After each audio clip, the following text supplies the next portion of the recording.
Hey guys ಎಲ್ಲರಿಗೂ ನಮಸ್ಕಾರ. So final ಆಗಿ ನೀವೆಲ್ಲರೂ ಕೂಡ SSC CGL ಅಪ್ಲಿಕೇಶನ್ ಹಾಕಿದ್ದೀರಾ ಅಂತ ಅನ್ಕೊಂತೀನಿ. ಎಕ್ಸಾಮ್ ಡೇಟ್ ಬಂದ್ಬಿಟ್ಟು ರಿಲೀಸ್ ಮಾಡಿದ್ದಾರೆ ಅಂತಾನೆ ಹೇಳ್ಬೋದು. ತುಂಬಾ ಜನ ಬಂದು ಅಪ್ಲಿಕೇಶನ್ ಹಾಕ್ಬಿಟ್ಟು ನನಗೆ ಕಮೆಂಟ್ ಮಾಡ್ತಿದ್ರಿ, ಬ್ರೋ ಎಕ್ಸಾಮ್ ಯಾವಾಗ ಅಂತ ಹೇಳ್ಬಿಟ್ಟು. ಇವತ್ತಿನ ಒಂದು ವಿಡಿಯೋದಲ್ಲಿ ಎಕ್ಸಾಮ್ ಡೇಟ್ನ ಅನೌನ್ಸ್ ಮಾಡಿದ್ದಾರೆ.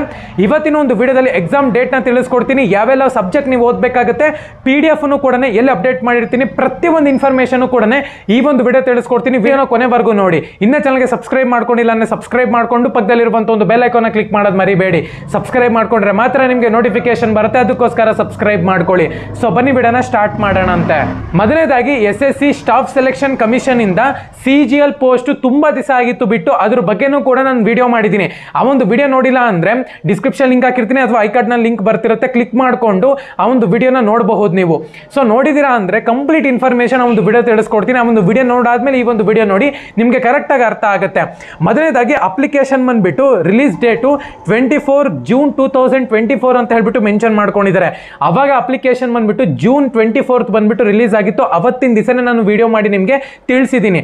ಇವಾಗ ಎಕ್ಸಾಮ್ ಡೇಟ್ನ ಅನೌನ್ಸ್ ಮಾಡಿದ್ದಾರೆ ಅಂತಾನೆ ಹೇಳ್ಬೋದು. ಯಾವಾಗ ಅಂದ್ರೆ 9th ಸೆಪ್ಟೆಂಬರ್, ಮುಂದಿನ ತಿಂಗಳು 9ನೇ ತಾರೀಕಿಂದ ಫಸ್ಟ್ ಪೇಪರ್ ಇರುತ್ತೆ ಅಂತಾನೆ ಹೇಳ್ಬೋದು. 26ನೇ ತಾರೀಕು ನಿಮ್ಮ ಒಂದು ಎಕ್ಸಾಮ್ ಬಂದ್ಬಿಟ್ಟು ಕಂಪ್ಲೀಟ್ ಆಗುತ್ತೆ. ನಿಮ್ಮ ಒಂದು ಡಿಸ್ಟ್ರಿಕ್ಟ್ ನಲ್ಲಿ 3 ಸೆಂಟರ್ ಕೊಟ್ಟಿರ್ತಾರೆ. ಒಂದು 3 ಸೆಂಟರ್ ಅಲ್ಲಿ ಅದನ್ನ ಒಂದು ಸೆಂಟರ್ ನೀವು ಚೂಸ್ ಮಾಡಿಕೊಂಡು ಎಕ್ಸಾಮ್ ನ ಬರಿಬೇಕಾಗತ್ತೆ ನೀವು ಇಲ್ಲಿ.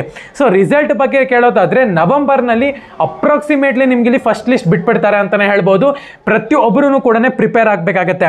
ಸೊ ಯಾವೆಲ್ಲ ಸಬ್ಜೆಕ್ಟ್ ಇರುತ್ತೆ ಪ್ರಿಪೇರ್ ಆಗಕ್ಕೆ ಅಂತ ಹೇಳೋದಾದ್ರೆ, ಮೊದಲನೇದಾಗಿ ಜನರಲ್ ಇಂಟೆಲಿಜೆನ್ಸ್ ರೀಸನಿಂಗ್ ಸಬ್ಜೆಕ್ಟ್ ಇರುತ್ತೆ ಅಂತಾನೆ ಹೇಳ್ಬೋದು. ರೀಸನಿಂಗ್ ಬಂದ್ಬಿಟ್ಟು ನಿಮ್ಗೆ ಇಲ್ಲಿ ಮಲ್ಟಿಪಲ್ ಚಾಯ್ಸ್ ಕೂಡ ಇರುತ್ತೆ. ಅದ್ರೊಳಗೆ ನಿಮ್ಗೆ 25 ಕ್ವಶನ್ಸ್ ಇರುತ್ತೆ, 50 ಮಾರ್ಕ್ಸ್ಗೆ ಅಂತಾನೆ ಹೇಳ್ಬೋದು. ಪ್ರತಿಯೊಬ್ಬರು ಕೂಡ ಫಸ್ಟ್ ವಿಡಿಯೋನ ನೋಡಿಲ್ಲ ಅಂದ್ರೆ ನೋಡಿ, ಆ ಒಂದು ವಿಡಿಯೋನ ಒಂದು ಲಿಂಕ್ ಬಂದ್ಬಿಟ್ಟು ಡಿಸ್ಕ್ರಿಪ್ಷನ್ ಹಾಕಿರ್ತೀನಿ. ಪ್ರತಿಯೊಂದು ಇನ್ಫಾರ್ಮೇಶನ್ ಕೂಡ ಅಲ್ಲಿ ನಿಮಗೆ ಶೇರ್ ಮಾಡಿದೀನಿ ನಾನು. ಪೇಪರ್ ಬಂದು ಜನರಲ್ ಅವೇರ್ನೆಸ್ ಇರುತ್ತೆ, ಅದು ಬಂದ್ಬಿಟ್ಟು 25 ಕ್ವಶನ್ ಇರುತ್ತೆ, 50 ಮಾರ್ಕ್ಸ್ಗೆ ಬರಿಬೇಕಾಗುತ್ತೆ. ಅದಾದ್ಮೇಲೆ ನಿಮ್ಗೆ ಇಲ್ಲಿ ಇಂಗ್ಲಿಷ್ ಪೇಪರ್ ಇರುತ್ತೆ ಅಂತಾನೆ ಹೇಳ್ಬೋದು. ಇದು ಬಂದ್ಬಿಟ್ಟು 100 ಕ್ವಶನ್ ಕೊಟ್ಟಿರ್ತಾರೆ ಅಂತಾನೆ ಹೇಳ್ಬೋದು, 200 ಮಾರ್ಕ್ಸ್ಗೆ ಬರಿಬೇಕಾಗುತ್ತೆ. ಸೊ ಯಾವೆಲ್ಲ ಸಬ್ಜೆಕ್ಟ್ ಇರುತ್ತೆ ಅಂತ ಹೇಳ್ಬಿಟ್ಟು ಡಿಸ್ಪ್ಲೇ ನಲ್ಲಿ ಮೆನ್ಷನ್ ಮಾಡ್ತಿದ್ದೀನಿ ನೋಡಿ, ಕರೆಕ್ಟ್ ಆಗಿ ನೀವು ಚೆಕ್ ಮಾಡ್ಕೋಬೇಕಾಗತ್ತೆ. ಸೊ ಫೈನಲ್ ಆಗಿ ಸೆಪ್ಟೆಂಬರ್ 9th ಬಂದ್ಬಿಟ್ಟು ಫಸ್ಟ್ ಪೇಪರ್ ಅಂದ್ರೆ ಜನರಲ್ ಇಂಟೆಲಿಜೆನ್ಸ್ ರೀಸನಿಂಗ್ ಸಬ್ಜೆಕ್ಟ್ ಇರುತ್ತೆ ಅಂತಾನೆ ಹೇಳ್ಬೋದು. ಪ್ರತಿಯೊಬ್ಬರು ಕೂಡ ಪ್ರಿಪೇರ್ ಆಗಬೇಕಾಗತ್ತೆ. ಯಾಕಪ್ಪ ಅಂದ್ರೆ ಗೌರ್ಮೆಂಟ್ ಜಾಬ್ ಇದು.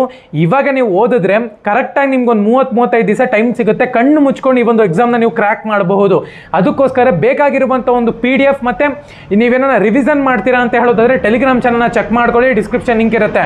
ಪ್ರತಿಯೊಬ್ಬರು ಕೂಡ ಹೋಗಿ ಚೆಕ್ ಮಾಡಿ, ಅಲ್ಲಿ ನಿಮಗೆ ಲಿಂಕ್ ಸಿಗುತ್ತೆ. ಎಲ್ಲರೂ ಕೂಡ ಅಪ್ಲೈ ಮಾಡಿ.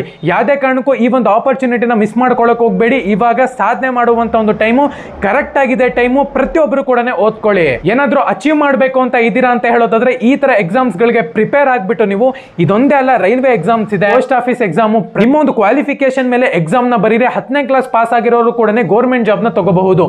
ಎಲ್ಲರೂ ಕೂಡ ಕರೆಕ್ಟ್ ಆಗಿ ಪ್ರಿಪೇರ್ ಆಗಿ ಎಕ್ಸಾಮ್ಗೆ ಅಟೆಂಡ್ ಆಗಬೇಕಾಗುತ್ತೆ. ಇನ್ನ ಚಾನಲ್ಗೆ ಸಬ್ಸ್ಕ್ರೈಬ್ ಮಾಡ್ಕೊಂಡಿಲ್ಲ ಸಬ್ಸ್ಕ್ರೈಬ್ ಮಾಡ್ಕೊಳ್ಳಿ. ಇದೇ ತರನೇ ಗೌರ್ಮೆಂಟ್ ಮತ್ತೆ ಪ್ರೈವೇಟ್ ಜಾಬ್ ಇನ್ಫಾರ್ಮೇಶನ್ ನಿಮ್ಗೋಸ್ಕರ ತಗೊಂಡ್ ಬರ್ತಿರ್ತೇನೆ. ಧನ್ಯವಾದ.